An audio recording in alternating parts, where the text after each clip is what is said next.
प्रथम मंत्र में आपको अब ये 7 मंत्र बना के दिए जाते हैं। पहले 5 मंत्र देते थे नानक साहिब जी और परमेश्वर कबीर साहिब जी। फिर ये है 5 नाम हैं जो हमारे कमलों में ये प्रधान बैठे हैं। मूल कमल में गणेश जी, स्वाद चक्र में सावित्री ब्रह्मा जी, नाभि कमल में विष्णु और लक्ष्मी जी, हृदय कमल में शिव पार्वती जी और कंठ कमल में ये दुर्गा जी।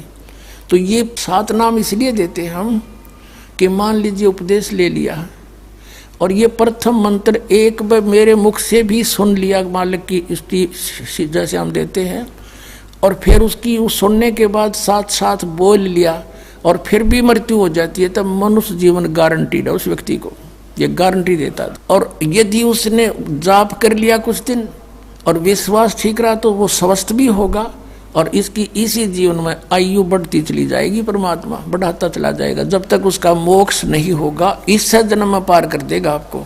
तो इसलिए ये 7 मंत्र दिए जाते हैं। ये पहले वाला लास्ट वाला मंत्र आपको जन्म दिलाएगा तुरंत, मनुष्य जीवन का गारंटीड है, मृत्यु भी हो जाएगी पुण्यात्मा। इसलिए मान लीजिए किसी का कोई बीमार है, या 80% व्यक्ति दुखी आए हुए, और जो विश्वास कर लेता उनको गारंटीड बात पूछ लो, यहाँ लाखों बैठे होंगे, आ जाते हैं, सुनते रहना और सब स्वस्थ हो जाते हैं।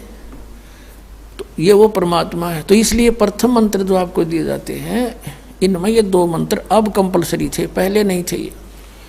तो इसलिए परमात्मा ने कंप्लीट कोर्स बना करके गरीबदास जी के माध्यम से हमारे तक पहुंचाया है। और जैसे आप जी किसी का कर, जैसे विदेश गए हो, स्वदेश आना है, वहाँ आपने कोई कारोबार शुरू कर रखा है, कोई फैक्ट्री वगैरह लगा रखी है और आपका ठीक से काम चला नहीं, आपका बिजली का कनेक्शन कट गया, टेलीफोन कनेक्शन कट गया, पानी का कनेक्शन कट गया, गैस कनेक्शन कट गया, पैसे बने नहीं तो आप कंडम हो गए। और वहाँ कोई ऐसा प्रभावशाली व्यक्ति आपको मिल जावे, सरकार को गारंटर बनाए कि भाई तुम इनका चालू करो कनेक्शन, मैं गारंटर बनता हूँ, और फिर उसको कहेगा भी जो पैसे तो देगा यही तेरे कर्जा उतारेगा, नहीं तो फिर काट दियो ना, वो देता क्या बात है। तो ऐसे ये दास आपका गारंटर बनता है और आपके सब कनेक्शन चालू करवाता है, लेकिन इनकी मजदूरी करके ये देने पड़ेंगे, तुमने कर्जा आप उतारना पड़ेगा। और परमात्मा जो है कुछ अपने कोटे से भी आपको पैसे देता, क्योंकि आप चला ही नहीं सकते अपनी फैक्ट्री को बगैर थोड़ा बहुत और सारा ना मिल रहा कहीं से, तो वो बगैर आपके वैसे सब्सिडी समझ लो ऐसे देता है।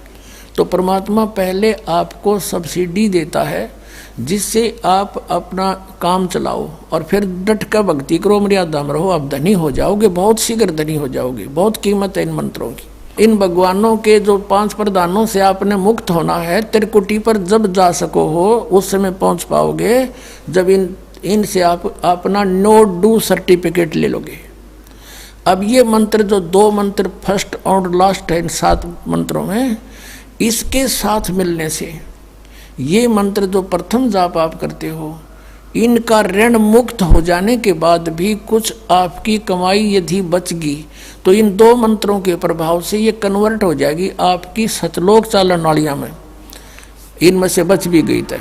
और फिर जब आप यहाँ से प्रस्थान करोगे तो आपका अकाउंट, अब ये कहते हैं राधा स्वामी धन धन सतगुरु वाले, ये जय गुरुदेव वाले कहते हैं, हमारे गुरुजी तो कहते हैं हम तो सीधे त्रिकुटी से चलते हैं। यहाँ बताते हैं त्रिकुटी यहाँ नहीं है, त्रिकुटी इसके पीछे बैक में है, यहाँ पर जो नीचे से सारा ये तंत्र साथ मिला हुआ आता है, यहाँ है पीछे। ये कहते हैं हमने ना तो वेदों की आवश्यकता, ना किताबों किसी और, ना हम गीता को मानते, ये भी तो किसी ने लिखी है। और हम तो सीधे त्रिकुटी से प्रारंभ करते हैं अपना रास्ता, त्रिकुटी से, उसका किसी ने नहीं पता। ये सारे ऋषि महर्षि त्रिकुटी माथा मारा करते और उन्हें खक नहीं पाया आज तक।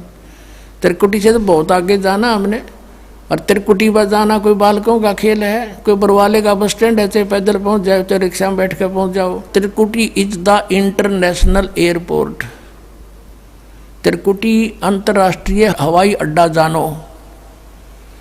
और वहाँ वही व्यक्ति जाता सैर सपट्टे, तो कोई धक्के खाए जाओड़ा, क्या फायदा होगा, उसने देख भी और आ जाओ उल्टा, क्या फायदा उसका।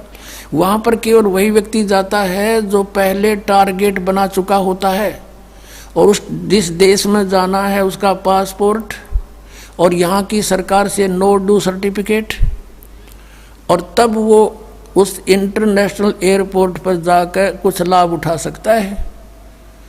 तो वहाँ से फिर आगे कैसे जाएंगे, उस त्रिकुटी पर पहुँचने के लिए तो सारा झंझट है, उस पर जाए पाचा फिर आप पे काम बन गया। तो त्रिकुटी पर जाने से पहले हमने इन भगवानों से नो ड्यू सर्टिफिकेट लेने पड़ेंगे। और आपकी ये ऐसी भक्ति है, इसे ऑटोमेटिक, ये देवता है, ये कोई किसी के साथ भेदभाव नहीं करते, आपकी कमाई एग्जैक्ट लिखी पाएगी कंप्यूटर की तरह, और जो आपका ड्यू शेष होगा आपको थमा दिया जाएगा। हृदय कमल में जीव रहता है, और इसके यहाँ से फिर ये सबसे पहले इसका रास्ता है त्रिकुटी बजाने का, सबसे पहले मूल कमल में जाना पड़ेगा। मूल कमल से फिर सीधा रास्ता बनता है त्रिकुटी तक जाने का। उससे पहले गणेश जी के लोक में से गुजरना पड़ेगा, उसका एक जैसे बैरियर होते हैं प्रत्येक बॉर्डर पे, यहाँ ऐसे बैरियर हैं।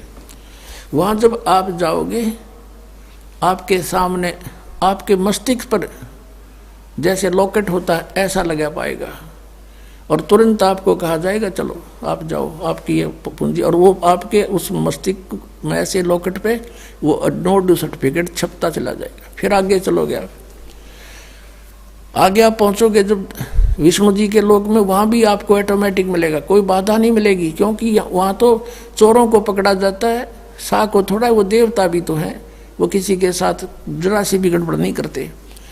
फिर ऐसे शिव के लोक में से शिव इस कमल में हृदय कमल से फिर त्रिकुटी कंठ कमल में आएंगे, फिर हम त्रिकुटी पर पहुंचेंगे।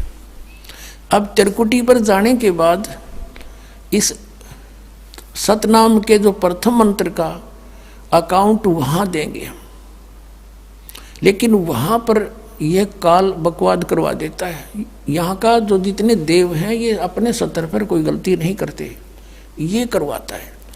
जैसे श्री कृष्ण, इसने सारे प्रयत्न किए थे कि भी युद्ध ना हो, सबसे प्रार्थना की थी दोनों पक्षों से, फिर इन्होंने देख लिया था कि ये मानना नहीं, ये तो इन मत बुद्धि भ्रष्ट हो चुकी है। और उसमें क्या था कि सब रिश्तेदार राजा आधे आधे बांटने थे उन्होंने। ये राजा को भाई जो कौरवों के पक्ष में आना चाहता है वो अपनी स्वीकृति दे दो, पांडवों के पक्ष में आना चाहता है वो अपनी स्वीकृति दे दो, ऐसे कति तैयारी होगी। तब श्री कृष्ण जी ने सोचा भाई अब ये तो मेरा भी नंबर आओगा, मैं भी राजा हूँ, और मैं पांडवों का रिश्तेदार, क्योंकि श्री कृष्ण की बहन अर्जुन का ब्याह रखी, रिश्तेदारी पक्की, और उधर से वो चाचे ताऊ थे, कोई अलग नहीं। तो श्री कृष्ण जी ने यहाँ तक कह दिया कि भी एक तरफ तक मैं हूँगा, एक तरफ मेरी सेना होगी,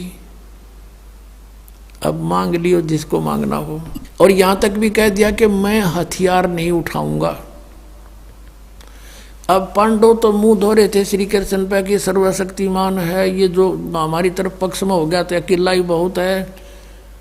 तो फिर पांडव घबरा गए थे। पांडवों ने यहाँ तक कह दिया था प्रभु हमें 5 गांव दिवा दो, हम युद्ध नहीं करेंगे। वो नहीं मानना था, फिर भी छोड़ो इस बात को, हम आगे लेंगे। तो फिर जब महाभारत का युद्ध हुआ, अब श्री कृष्ण ने हथियार उठाया, पहिया उठा लिया रथ का, उसको अपनी शक्ति से सुदर्शन चक्र बना दिया, और उसने बहुत लाखों लोगों को काट डाला। अब ये अपने सतर पर गलती नहीं करते ये देवता, जब तक ये न्यूट्रल रहते हैं। और जब इस काल ने इन पर प्रभाव किया, अंदर प्रवेश कर गया इसके काल, श्री कृष्ण के पाप को बनवा दिए इसके, और सुदर्शन चक्र उठवा दिया और जूठा बना दिया, वह प्रतिज्ञा भंग करवा दी। ऐसे ये त्रिकुटी पर जाकर चाल चाल है, यहाँ तक नहीं बोलता ये। अब वहाँ ये कोशिश करता है कि इसको यहाँ उलझा दूँ। उससे पहले बहुत सी ऐसी बहुत से वहाँ पर त्रिकुटी तो एक बहुत बड़ा सांग है, बहुत बड़ा प्लेटफार्म है, और वहाँ पर कहीं पर डांस हो रहे हैं, कहीं पर दुकानें लगी हैं, औरतें खड़ी हैं, नाच रही हैं, कोई अर्धनग्न शरीर में खड़ी हैं, और बहुत से वैसे सुंदर सुंदर खड़े हाथी सजे हुए। तो ये जीव वहाँ जाकर बिचल जाता है। सब ये नकली गुरु भी वहीं खड़े हैं, नकली गुरुओं का रूप बनाकर तो काल आता है, और अपने असली गुरु का रूप बनाकर परमात्मा आते। इस दास के रूप में आपको त्रिकुटी पर उपलब्ध होंगे परमात्मा। तो वहाँ क्या होगा कि कई बार ये काल भी परमात्मा यानी असली गुरु का रूप बनाकर खड़ा हो जाता है। तो सबसे पहले आप क्या करोगे, प्रणाम जब करोगे गुरुदेव को, ये स्वभाव तो आपका यहाँ बना ही दिया जाता है, गुरु जी दिखे दंडवत करोगे। दंडवत करते समय एक सतनाम का सुमरण अवश्य करना होता है। 1 सेकंड, ये 10 सेकंड मुश्किल से लगती है। श्वास उस श्वास का सिमरण करें प्रणाम करते समय, और उठकर जब देखोगे यदि परमात्मा होंगे तो एज इट इज पाओगे, और जब काल होगा दास के रूप में तो उसका स्वरूप बदला पाओगा, ऊपर का कपड़ा हटा पाओगा, उसका असली सूरत मिल जाएगी, तो आप वहाँ से बच जाओगे। अब फिर क्या होगा कि फिर तुम जैसे यहाँ आप देखते हो गुरु जी आगे सारे पीछे पीछे हो लेते हो, तो वहाँ जब मृत्यु होगी आपको सपना सा दिखेगा। जैसे आप किसी ऑफिस में गए हो किसी कामवश, और वहाँ आपका काम फटाफट होता जा रहा है, नहीं होता है तो आप दुखी हो रहे हो, बार बार बैठ कर रो रहे हो, तो ऐसे ही चलेगा वो। तो वहाँ जाते ही जब आपको गुरुजी दिखेंगे, आप एकदम इसी स्वभाव से जो आपकी यहाँ रिहर्सल हो रही है, आपके अंदर जो आस्था कसक पैदा हो रही है, ये वहाँ काम आओगी आपके। तो ये सब रिहर्सल यहाँ कराई जा रही है कि गुरु को परमात्मा जानकर ये सब क्रियाएं करो, तो वहाँ ये आपके काम आऊँगी, वहाँ अपने यूज होंगी ये सारी फार्मूले।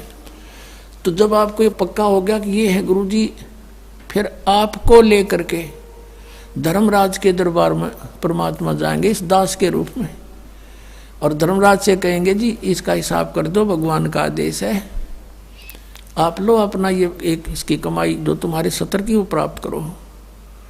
ओम नाम की कमाई और ये यज्ञों का जो बचा हुआ यहाँ प्रयोग हो गया सो हो गया यज्ञ, फिर भी बचे हुए भी आपको वहाँ देने पड़ेंगे कि आप अपना संभालो अपने सत्र की। जैसा कि आपके संविधान में लिखा है, ये पवित्र वेद पवित्र गीता भगवान का संविधान है, इसके विरुद्ध जो कार्य करता है वो दोषी है, चाहे जज है चाहे बिना जज है। तो यहाँ का न्यायाधीश बहुत समझदार है, उसने वो सब समझता है। परमात्मा याद दिलाता है 18वें अध्याय के 66वें श्लोक में लिखा है, सर्वधर्मान परित्यज माम एकम शरणं व्रज। अपना अपने सत्र की जो तुम्हारी है वो अपनी लो, इसकी पूजाएं और इसको छोड़ो, आगे चलेगा ये। तो वहाँ सतनाम के प्रथम मंत्र का जाप हम वहाँ देंगे, यज्ञ दे देंगे, फिर ये वहाँ से चलेगा। फिर वो आगे जागा तो पार ब्रह्म के लोक से हमने पार होना है। वहाँ पर सतनाम के दूसरे मंत्र की कमाई जो श्वास उश्वास से की हुई है, ये उसके दरबार में जाकर अक्षर पुरुष यानी परब्रह्म के लोक में जा करके उसको देंगे, वो आगे जाने अलाउड कर देगा। उसके 7 संग ब्रह्मांडों से पार होना हमने सहयोग देगा वहाँ से वो वहाँ तक जाने का, उस टैक्स के बदले में। अब यहाँ बताया है कि जे तू पढ़ा पंडित बिन दोई अक्षर दोई नावा, और पर्णवत नानक एक लंघाए जे कर सत समावा। अब ये 2 अक्षर का नाम जो सतनाम है, ये हमें भंवर गुफा तक पहुंचा देगा। भंवर गुफा है, जैसे अभी तक हमने 10 द्वार सुने थे, तो यहाँ परमात्मा ने गरीबदास साहिब जी के माध्यम से कहा है कि 12 मद मैल मठ बोरे बहुर ना दे धरे रे। वो तो 12वें द्वार को पार करके है वो मठ, वो स्थान, वो ठोड़ ठिकाना। फिर जहाँ जाने के बाद बहुर ना दे धरे रे, फिर दोबारा जन्म कभी नहीं होता। एक 10वां द्वार तो इस शरीर से निकलना है। ये शरीर और एक ब्रह्मांड एक है, इससे निकल गया। कई योगी देखे यहाँ से शरीर फोड़ जाते हैं। यहाँ एक काग बोलते हैं इसको, स्थान को काग।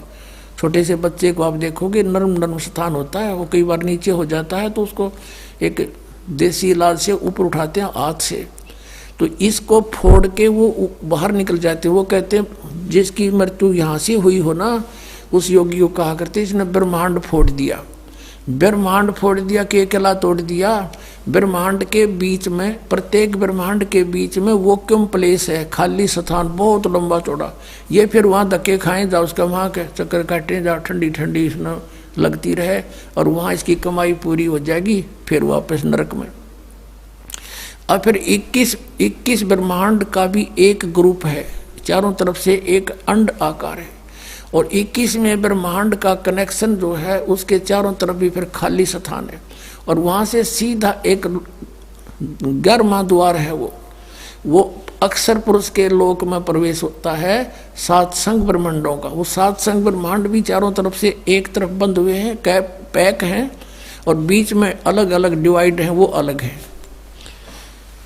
तो जब 11वें द्वार को पार करेंगे तो उसमें प्रवेश कर जाएंगे अक्षर पुरुष के लोक में। और 12वां द्वार जब है अक्षर पुरुष का, जो 12वां द्वार है अक्षर पुरुष के लोक से सतलोक में जाने के लिए पहले बीच में एक और स्थान है जो गुफा टाइप है, और उसको ऐसे गोल आकार है, वो ऐसे ऐसे जाएगा ऊपर को। तो वहाँ जब हम 12वें द्वार पर खड़े हो जाते हैं, इसका जो अक्षर पुरुष का चारों तरफ से जो बंद है उसके पारदर्शक है वो, वहाँ से सतलोक दिखाई देता उस आत्मा को जिसके पास सार नाम की कमाई है। अन्य को नहीं दिखता, अक्षर पुरुष के लोग व्यक्तियों को नहीं दिखता, वहाँ के प्राणियों को नहीं दिखता, तो वहाँ से फिर वो दिखाई देता है। अब जैसे नानक साहब ने कहा है कि एक छुड़ावे एक लखावे, यूँ तो छुड़ाओगा कालते सतनाम का पहला मंत्र ओम, और वो जो दूसरा मंत्र है वो लखावेगा, वहाँ जाकर एंड पे बैठा देगा, और वहाँ से आपको सतलोक दिखाई देगा, पार नहीं हो सकते। सार नाम है जिसके पास, तो फिर वो आगे उस भंवर गुफा से पार करके और फिर आपको 12वां द्वार पार करके तब परमात्मा का वो मठ है, वो स्थान है, सतलोक है, जहाँ जाने के बाद साधक फिर लौट कर कभी संसार में नहीं आते। तो इस प्रकार ये अर्थ तो ये था 18वें अध्याय के 66वें श्लोक का। ये बालक के जाने, संस्कृत के जानने वाले विद्वान पाक रहे थे, इनको कख नहीं पता था, अनृत कर डाला इस अनमोल सदग्रंथों का।